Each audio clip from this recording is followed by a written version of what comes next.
नहीं देखिए, चलो ठीक है, अच्छा किया। ओके चलो, एक बात बता रहा हूँ, बहुत ही इंपॉर्टेंट बात करने वाले हैं ऐसे हम लोग, ठीक है। देखो वर्ष सुनो, सबसे पहले जो तुमको बोर्ड में लिखा हुआ दिख रहा है ना, ये है फिजिक्स के लिए बेसिक्स, माने 11th physics, 12th physics, NEET physics, JEE physics, माने आगे के आने वाले 10th के बाद जितनी भी फिजिक्स है उन सब में ये सारे टॉपिक क्या होंगे, यहाँ माने कि तुमको इतना बेसिक है ये, अगर ये पढ़ लिए तुमको फिजिक्स में कभी दिक्कत नहीं होगा।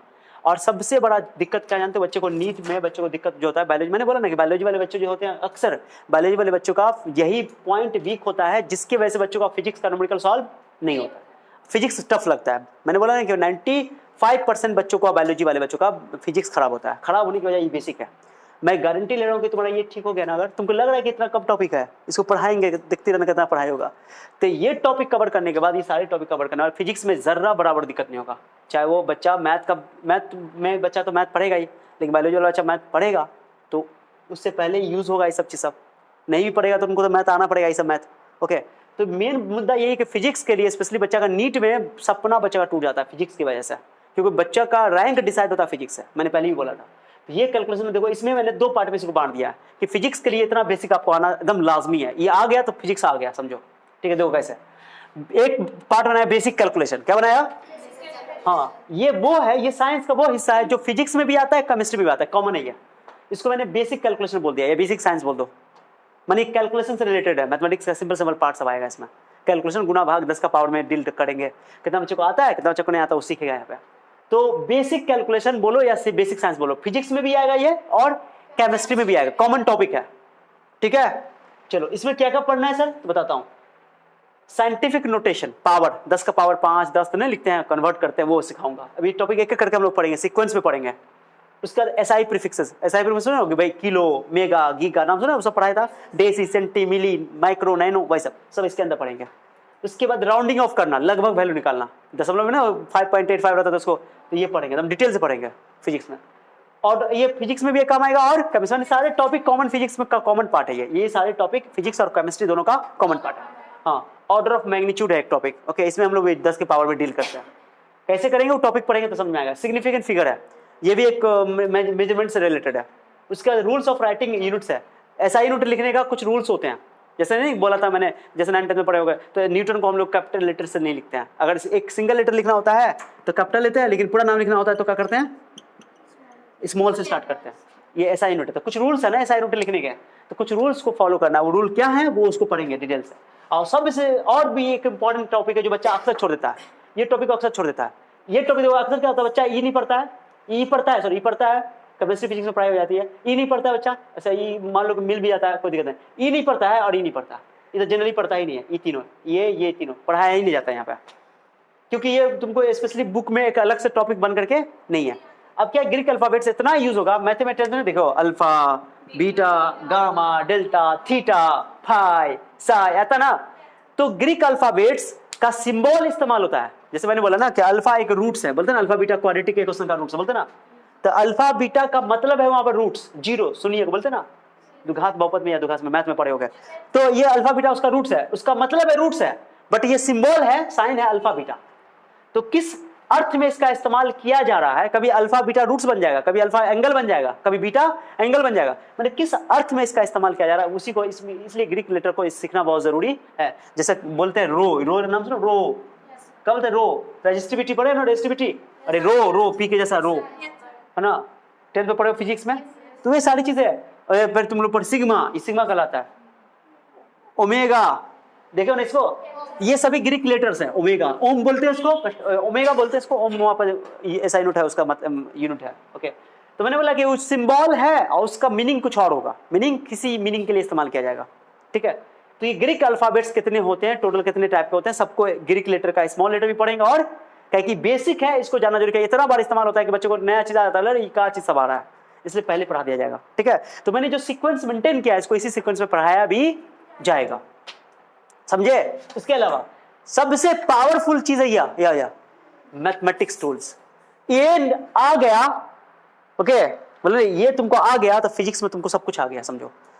और ये मैथमेटिक्स वो मैथमेटिक्स है जो फिजिक्स के मैथमेटिक्स वाले स्टूडेंट जो पढ़ते हैं वो 11th में पढ़ते हैं और 12th में पढ़ते हैं, माने 11th और 12th का पार्ट है ये, 11th और 12th का ट्रिग्नोमेट्री है, जैसे ट्रिग्नोमेट्री है, ट्रिग्नोमेट्री कुछ मैथमेटिक्स में आता है, सब मैथमेटिक्स टूल से है, मैथमेटिक्स का ही पार्ट है।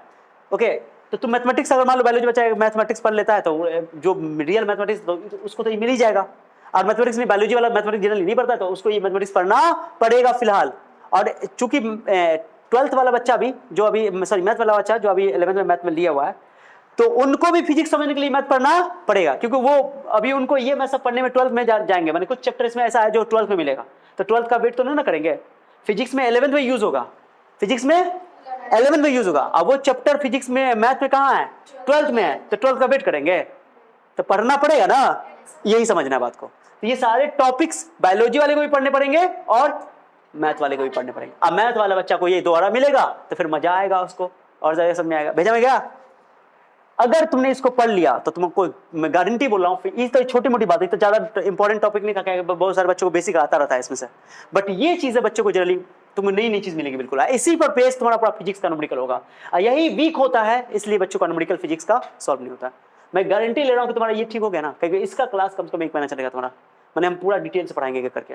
इसमें क्या है सर, मैथमेटिक्स टूल्स में बोले इसको मैथमेटिक्स टूल्स, टूल्स क्यों बोले, टूल्स मतलब औजार, मैथ का वो औजार जिसको फिजिक्स में इस्तेमाल करना, मैंने मैथमेटिक्स का वो चैप्टर जो फिजिक्स में एज औजार इस्तेमाल होगा, औजार की तरह काम करेगा।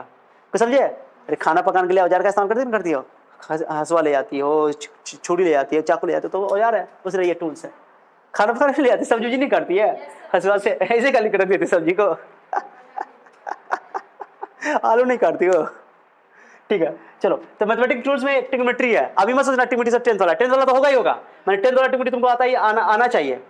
हम तुमको ये सोच के समझ के चलेंगे कि तुमको 10th वाला ट्रिग्नोमेट्री तुम पढ़े नहीं हो, हम पूरा पढ़ाएंगे, 10th वाला भी पढ़ाएंगे और जो 11th में है मैंने स्टैंडर्ड ट्रिग्नोमेट्री है वो पूरा, ठीक है। उसके अलावा 11th में ट्रिग्नोमेट्री मैथमेटिक्स वाला बच्चा जो है वो ट्रिग्नोमेट्री 11th में पढ़ेगा, लेकिन हम फिजिक्स के लिए अभी पढ़ाएंगे क्योंकि हमको अभी जरूरत पड़ेगी। और उसका कोऑर्डिनेट ज्योमेट्री है, एक चैप्टर है कोऑर्डिनेट ज्योमेट्री, जैसे 10th क्लास में पढ़ते कोऑर्डिनेट ज्योमेट्री, तो यहाँ चैप्टर स्ट्रेट लाइन नाम से फिजिक्स मैथ में मिलेगा, मैथ में चैप्टर है, लेकिन हमको अभी फिजिक्स में पढ़ना पड़ेगा, इसमें ग्राफ पढ़ना पड़ेगा, स्ट्रेट लाइन का ग्राफ पढ़ेंगे, लाइन सब सीखेंगे, क्योंकि पूरा फिजिक्स तुम्हारा ग्राफ पे आधारित है। और ग्राफ आ गया तो तुमको फिजिक्स समझ में आ जाएगा, ग्राफ खाली ग्राफ खींचेंगे हम लोग, तो ये सब चीजें यहाँ तुमको समझाई जाएंगे। कोऑर्डिनेट ज्योमेट्री में फंक्शन में ग्राफ आएगा, पूरा फंक्शन पढ़ेंगे, एक नया टॉपिक मिलेगा तुमको फंक्शन मैथमेटिक्स का, जो कि 11th में पहला सेकंड चैप्टर है मैथमेटिक्स में, ठीक है। तो हम लोग पढ़ेंगे, पहले पढ़ लेंगे कंप्लीट, मैथमेटिक्स में जाओगे तो फिर पढ़ोगे मैथमेटिक्स में, ओके। और उसके बाद जिस सीक्वेंस में मैंने लिखा उसी सीक्वेंस में पढ़ना है, आगे पीछे ये मेरा बहुत ही इसमें अनुभव घुसा हुआ है, ऐसे अपने मन से मैंने मजाक करके आया लिख दिया, ऐसा नहीं किया मैंने, मैं पूरा बात को एनालाइज करता हूँ, हर बात को, पहले कैसे पढ़ाना है, कौन चीज पढ़ाना है, नहीं पढ़ाना, बच्चों को ज्यादा आसानी से समझे। एक चीज भी तुम इसमें छोड़ दिए, क्या करते हैं बच्चा, मैक्सिमम बता रहा है, यहाँ जो टीचर लोग हैं क्या करते हैं, सीधे बच्चे को फिजिक्स के लिए जो मैथ पढ़ाना स्टार्ट करते हैं, क्या पढ़ाना स्टार्ट करते हैं, और ये सब नहीं पढ़ाते हैं, वो ये मान के चलते हैं कि बच्चा को ट्रिग्नोमेट्री आता है, कोऑर्डिनेट आता है और फंक्शन आता है, वो आगे कुछ फंक्शन, कोई टीचर तो कुछ फंक्शन पढ़ा भी देते हैं, ये चीज़ को छोड़ देता है, जबकि ट्रिग्नोमेट्री में तुमको कुछ स्टैंडर्ड मिलेगा अभी। इसके बगैर तुमको ट्रिग्नोमेट्री पढ़ लिया तो ट्रिग्नोमेट्री का कहीं ना कहीं इसमें यूज होगा, इसका यूज कहीं ना कहीं यहाँ, और इन सभी का यूज कहीं ना कहीं यहाँ, इसलिए मैंने एक सीक्वेंस मेंटेन किया है, समझे बात को। अब जो इमोशन पैरामीटर फिजिक्स का प्योर पार्ट है, ये मैथमेटिक्स का पार्ट नहीं है, मैंने इसको रखा लेकिन इसी मैथमेटिक्स टूल्स में, speed, distance, displacement, velocity, acceleration, समझे बात मैं क्या बोल रहा हूँ, मैं पहले पढ़ा दूंगा। फिजिक्स में तुमको चैप्टर मिलेगा इसका, तो जब आएगा वहां पे पढ़ भी करेंगे, लेकिन मैथमेटिक्स टूल्स में यानी बेसिक साइंस में फिजिक्स को समझने के लिए हम इसको एक सीक्वेंस में मेंटेन करेंगे। कहो सर ऐसा आप यहाँ क्यों रखे इसको, मैंने फिजिक्स में एक चैप्टर आएगा तुमको काइनेमेटिक्स या 1D मोशन, क्या बोलते हैं उसको, मोशन इन स्ट्रेट लाइन, पढ़ेंगे हम लोग फिजिक्स में चैप्टर, ओके। बट मैंने मोशन पैरामीटर उसी में पढ़ेंगे, motion parameter, distance, displacement, speed, velocity, acceleration, ये 5 टर्म, ठीक है। बट मैं यहीं पे पढ़ा दूंगा। पूछो क्यों, पूछो ना क्यों, अरे पूछो ना क्यों, अरे पूछो ना क्यों, हाँ बता रहा हूँ, कैलकुलस में इसका यूज करेंगे। मैंने कैलकुलस क्या चीज है, खाली बच्चा टीचर क्या करते हैं कि फिजिक्स में सबसे ज्यादा इंपॉर्टेंट यूज होने वाली चीज क्या है, सबसे धाकर चीज ये सबसे धाकर चीज यही है। बच्चा डायरेक्टली सीधे नीट वाला जो तैयारी करता है, नीट का बच्चा या डायरेक्टली 11th लेता है, तो टीचर सीधे पहले क्या स्टार्ट कर देता है। कैलकुलस का 2 हिस्सा है, लो पहले बताता हूँ। एक है डिफरेंशिएशन, नाम तो सुना होगा कभी ना कभी, चलो। एक है इंटीग्रेशन, ये नई चीज, कितने बच्चों के लिए नई चीज है, कितना बच्चा नाम खाली सुना होगा, बाकी तो तुम नई चीजें सुन रहे हो, ओके। ये पूरा फिजिक्स इसी पे आधारित है। आप पूरे मैथ में कैलकुलस पढ़ना है 11th में और 12th में पूरा कैलकुलस, तो 12th का कैलकुलस का तो वेट नहीं करेगा कोई मैथ वाला बच्चा, उसको अभी पढ़ना पड़ेगा, क्योंकि फिजिक्स में अभी जरूरत, ये पढ़ लिए तुम सब जो फिजिक्स में दम मचा दोगे, क्या मचा दोगे, धूम, यस, ये खाली पढ़ ली तो। लेकिन इसको जब फील करने के लिए, मैंने समझने के लिए, बातों को अच्छा सा क्लियर करने के लिए तुमको ये सभी टॉपिक पढ़ना।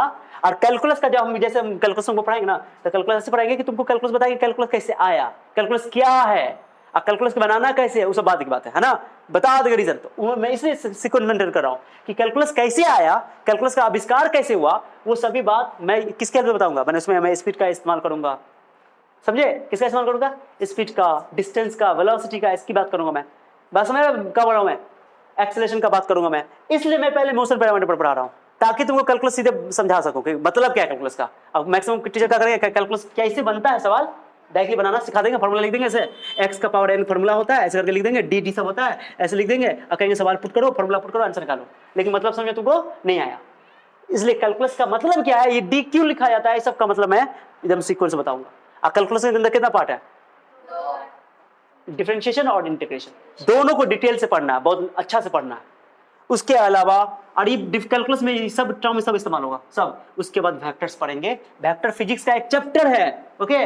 और मैथमेटिक्स में भी एक चैप्टर है जो कि 12th में मिलता है। कहाँ मिलता है, तो 12th का वेट तो नहीं कर सकते, इसलिए अभी पढ़ेंगे। तब फिजिक्स में तुमको वेक्टर जो है एनसीईआरटी के अकॉर्डिंग 3-4 चैप्टर के अंदर मिक्स करके दिया हुआ है, ओके। और ये फिजिक्स का एक चैप्टर माना जाता है, आज मैथमेटिक्स का भी पार्ट है ये। लेकिन हम लोग क्या करते हैं, इसको एक मैथमेटिकल टूल्स के अंदर पहले ही अच्छा से कंप्लीट पढ़ा देते हैं, दोबारा हमको पढ़ाना न पड़े, इसलिए चैप्टर क्लियर हो गया बात को। तो ये मेरे तरीका है पढ़ाने के, ये मेरे तरीका है, इनको खाली फोकस करना है। इसको दीवार पे जाकर फिजिक्स अगर मैं बोल रहा हूँ कि तुम एक एक टॉपिक को अच्छा से पढ़ लिया, फिजिक्स में कभी दिक्कत नहीं हुआ। अब फिजिक्स का न्यूमेरिकल जबरदस्त बनेगा। मेन मुद्दा क्या होता है जानते हो बच्चों को, मैथमेटिक्स ये प्योर, ये तो पूरा मैथमेटिक्स है प्योर, खाली इसको छोड़ के चौथा नंबर को छोड़ के ये प्योर मैथमेटिक्स है। अब मैथमेटिक्स न्यूमेरिकल तुमको कब लगेगा, जब तुमको फॉर्मूला सब याद रहेगा, कंसेप्ट याद रहेगा। अब कंसेप्ट कब याद होगा, जब तुम सवाल ज्यादा प्रैक्टिस करोगे। तो मैथमेटिक्स वाले जो बच्चे होंगे मैथमेटिक्स बनाएंगे तो उनको तो ज्यादा प्रैक्टिस हो जाएगा।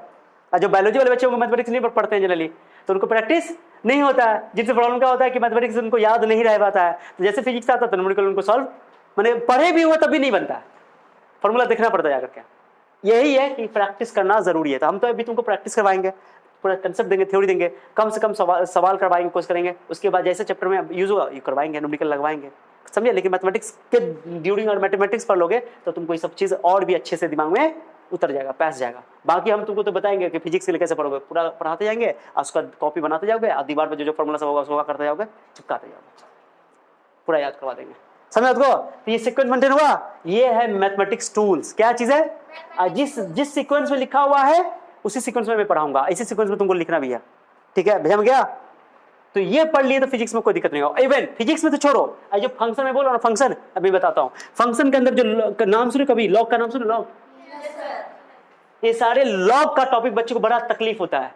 मैंने फिजिक्स में तो कूट के यूज होगा, लॉग कूट के इस्तेमाल होगा। ट्रिग्नोमेट्री फिजिक्स में बहुत इस्तेमाल होगा।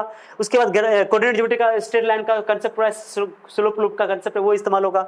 ग्राफ बनाना, ओके, समझे, ग्राफ, हर चीज का ग्राफ तुमको काम आएगा फिजिक्स में। फिजिक्स का अच्छा न्यूमेरिकल तुम ग्राफ से बना दोगे, तो सारा टॉपिक हम लोग कवर करने वाले हैं। लॉग जो बच्चा को, हाँ लॉग, ये टॉपिक जो मैं बोला, ये ट्रिग्नोमेट्री तो कम, ये वो टॉपिक है। और कैलकुलस ये वो टॉपिक है जो केमिस्ट्री में भी काम आएगा। किसमें काम आएगा, हाँ केमिस्ट्री में भी न्यूमेरिकल बनाने में काम आएगा। फिजिकल केमिस्ट्री में मैंने बताया था ना कि फिजिकल केमिस्ट्री में मैथमेटिक्स काम आता है। तो ये वो टॉपिक है जो केमिस्ट्री में भी तुमको कहाँ आएगा, काम आएगा। एक के बार पढ़ लेंगे, जैसे लॉग का ना पढ़े थे, गुणा में रहता है प्लस में चला जाता है, डिवाइड में रहता है माइनस में चला जाता है, वो सारी चीजें मैं डिस्कस करूंगा। लॉग क्या होता है, लॉग क्यों इस्तेमाल करते हैं, लॉग का वैल्यू कैसे निकालते हैं, सारी चीज बताएंगे। लॉग का फॉर्मूला सब क्या है, फॉर्मूला तो बात किया था पहले, कंसेप्ट, ओके, सारी बातें यहाँ पे आएंगी। तो ये चीज जो है ना तुम्हारे लिए, ये केमिस्ट्री को भी ठीक करेगा, फिजिक्स को भी ठीक करेगा, मैथ को तो ठीक करवे करेगा। कुछ समझे कि नहीं, अरे समझे। तो इसी पे फोकस करना। अब मैं एक एक करके सबको क्या करूंगा, पढ़ाऊंगा, ओके। चलो दैट्स ऑल, बुबू।